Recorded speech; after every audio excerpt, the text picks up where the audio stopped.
আগামী বিশ্ব সম্পূর্ণ ভিন্ন ধরনের বিশ্ব, যেটা শুরুতেই এর কথা বলে একটু মনে করিয়ে দিলাম।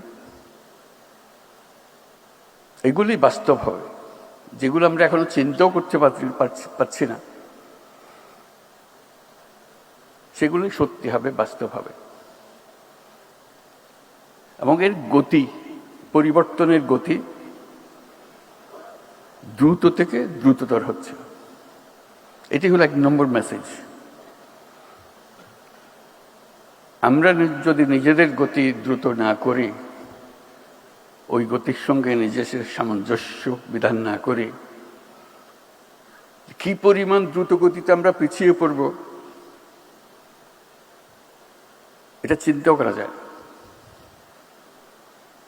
আজকে 2-4টা কথা বলে মনে হচ্ছে যে আমরা তাদের সঙ্গে আছি। আমরা সঙ্গে নেই, আমরা অনেক পেছনে। আমরা চিন্তায় পেছনে, কাজে পেছনে, নীতিতে পেছনে, সব দিক থেকে। এই জন্য যে আমরা মনোযোগ ওই পরিমাণ দিচ্ছি না, মনে করছি এটা আরেকটা জিনিস, আরেকটা খাত। অন্যান্য 10টা খাতের মধ্যে যেরকম আয়োজন, এই খাতও সেই আয়োজন। আমার বলার উদ্দেশ্য হচ্ছে এই খাতটা হলো মূল খাত। এই খাত থেকে ভবিষ্যৎ রচনা হবে আমাদেরও এবং সারা পৃথিবীরও। অন্যান্য খাত উবে যাবে তা না, হারিয়ে যাবে তা না, ওরা থাকবে, কিন্তু টান হবে এটার থেকে, বাতাস আসবে এটার থেকে,